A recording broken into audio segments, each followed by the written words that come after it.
വിവോയുടെ low budget ഫോണുകളിൽ ഒരു phone കൂടി വന്നിരിക്കുന്നത് T4R ആണ്. ഭയങ്കര ലോ ബജറ്റ് അല്ല, നമുക്കൊരു 20,000 19,500 ആണ് സെറ്റിന്റെ വില വരുന്നത്. അപ്പൊ നമുക്ക് അതിന്റെ സ്പെക്കും കാര്യങ്ങളൊക്കെ ഒന്ന് പെട്ടെന്ന് നോക്കിയിട്ട് വരാം. ഡിസൈനിലേക്ക് വരുമ്പോൾ 7.3 തിക്നെസ്സിലാണ് ഫോൺ വരുന്നത്. 184 ഗ്രാം ആണ് ഫോണിന്റെ വെയിറ്റ് വരുന്നത്.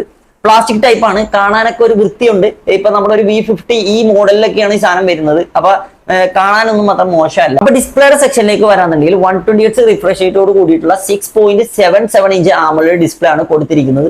സൈഡിൽ ചെറിയ ഒരു കർവും വന്നിട്ടുണ്ട്. അപ്പൊ അത് ഒരു ഞാൻ പറഞ്ഞ പോലെ സെറ്റ് നല്ലൊരു പ്രീമിയം ക്വാളിറ്റി. ഫ്രണ്ട് നമുക്ക് കാണുമ്പോൾ പഞ്ച് ഹോൾ ഡിസ്പ്ലേ ആയതുകൊണ്ട് തന്നെ ഈ പറഞ്ഞ പോലെ ഒരു പ്രീമിയം ലുക്ക് ഒക്കെ ഫീൽ ചെയ്യുന്നുണ്ട്. AMOLED ഡിസ്പ്ലേ ആണ്. അതുപോലെ തന്നെ നമുക്ക് ഗെയിം കളിക്കാനുള്ള സ്മൂത്ത്നെസ്സിനൊന്നും വ്യത്യാസം ഉണ്ടായി. പിന്നെ അതുപോലെ തന്നെ 1800 നിറ്റ്സ് പീക്ക് ബ്രൈറ്റ്നസും കൊടുത്തിട്ടുണ്ട്. പക്ഷേ അത് ഈ പറഞ്ഞ മാതിരി പ്രൊസസറിൽ അവർ ഒരു പ്രൊഡക്ഷൻ കോസ്റ്റ് കുറയ്ക്കാൻ വേണ്ടിയിട്ട് അത് പ്രോസസറിലേക്ക് അത് മാറ്റും. അപ്പൊ പ്രോസസർ ഈ പറഞ്ഞ പോലെ തന്നെ MediaTekന്റെ 7400 Dimensity 7400 ആണ് വന്നത്. പറഞ്ഞൊരു 20,000 താഴേക്ക് വരുന്ന ഫോണുകളിൽ വരുന്ന MediaTekന്റെ പ്രോസസറുകൾ ഒരുപാട് കാലമൊന്നും നീണ്ടു നിൽക്കാറില്ല. പെർഫോമൻസ് വൈസ് ഓക്കെ ആയിരിക്കും. പെർഫോമൻസിൽ ഒരു നമുക്കൊരു തെറ്റ് പറയാനില്ല. പക്ഷേ ഈ പറഞ്ഞ സാധനത്തിന്റെ ലാസ്റ്റിംഗ് പവർ വളരെ കുറവാണ്. കുറച്ച് കഴിയുമ്പോൾ ഈ സാധനം അടിച്ചു പോകും.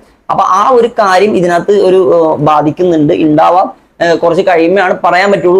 ഇത് നമുക്ക് MediaTekന്റെ അത്ര മോശക്കാരനായി പറയുന്നതല്ല. MediaTekന്റെ ഈ ഒരു കാറ്റഗറിയിലുള്ള ഒരു പെർഫോമൻസ് ആണ് ഞാൻ എന്ത് വന്നാലും 4 പെർഫോമൻസ് സ്കോറും 4 എഫിഷ്യൻസി സ്കോറും ഒക്കെ ആയിട്ടുള്ള അത്യാവശ്യം നീറ്റ് ആയിട്ടുള്ള ഒരു പ്രോസറാണ് 7400 എങ്കിൽ പോലും കുറച്ച് നാള് ലാസ്റ്റ് ചെയ്യുമോ എന്നുള്ള കാര്യം നമുക്ക് കണ്ടറിയേണ്ട കാര്യമാണ്. ക്യാമറയുടെ സെക്ഷനിലേക്ക് വരാണെങ്കിൽ 50 MB മെയിൻ ക്യാമറയാണ് കൊടുത്തിരിക്കുന്നത്. OS ക്യാമറയാണ്, സോണിയുടെ ക്യാമറയാണ്. ക്യാമറയുടെ ഔട്ട്ഡോർ ഇൻഡോർ ഫോട്ടോസ് ഒക്കെ ഈ സാധനങ്ങളൊക്കെയാണ്. വീഡിയോയുടെ ഒരു സ്റ്റെബിലിറ്റി കാര്യങ്ങളൊക്കെ അതും ഇവിടെ കാണിച്ചിട്ട്. എന്തായാലും സെറ്റ് വരുന്നത് V50E ഒക്കെ ഒരു മോഡൽ ആയിട്ടാണ്. അതുപോലെ തന്നെ ഈ സെയിം സാധനം അത് കാണാനും ഈ പറഞ്ഞ പോലെ V50E പോലെയൊക്കെ തന്നെയാണ്. ഏകദേശം എല്ലാ സ്പെക്കും V50E ആയിട്ട് സെയിം തന്നെയാണ്. ചെറിയ ചില വ്യത്യാസങ്ങൾ മാത്രമാണ് വരുത്തിയിട്ടുള്ളൂ. അപ്പൊ ക്യാമറയും ഏകദേശം അതുപോലെയൊക്കെ തന്നെയാണ് എനിക്ക് ഫീൽ ചെയ്തത്. എന്തായാലും 4K 30 FPS എല്ലാ ക്യാമറയും വർക്ക് ചെയ്യുന്നതാണ്. അപ്പൊ ഫ്രണ്ട് ക്യാമറ 32 MB ആണ് കൊടുത്തിരിക്കുന്നത്. അപ്പൊ ഫ്രണ്ട് ക്യാമറ മോശമല്ല.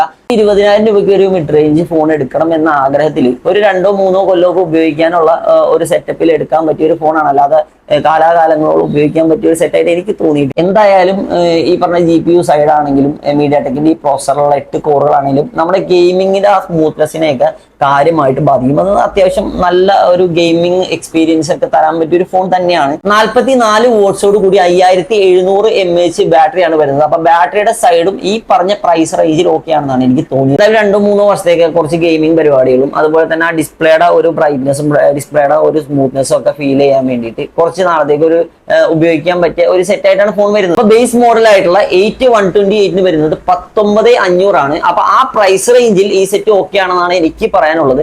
അപ്പൊ ബാക്കിയുള്ള ഇതിന്റെ ഡിഫക്ട് സൈഡുകളൊക്കെ ആലോചിച്ചിട്ട് എടുക്കാവുന്നവർക്ക് എടുക്കാവുന്ന ഒരു സെറ്റാണ്. ഞാൻ ഇതിന്റെ വീക്ക് പോയിന്റ് ആയിട്ട് കണ്ടത് ഇതിന്റെ കൺസിസ്റ്റൻസി മാത്രമാണ്. ഈ പ്രൈസ് റേഞ്ചിൽ ഇതൊരു നല്ല ഫോൺ തന്നെയായിട്ടാണ് എനിക്ക് തോന്നിയത്. ഈ ഫോൺ ഇഷ്ടപ്പെട്ടവർക്ക് ഫോൺ എടുക്കാം. പിന്നെ നമ്മുടെ വീഡിയോ ഇഷ്ടപ്പെട്ടവർ ഇത് ലൈക്ക് ചെയ്യുക, ഒന്ന് സബ്സ്ക്രൈബ് ചെയ്ത് സഹായിച്ചേക്കാം. അപ്പൊ അടുത്ത വീഡിയോയുമായി കാണുന്നത് വരെ ഓക്കെ ബൈ.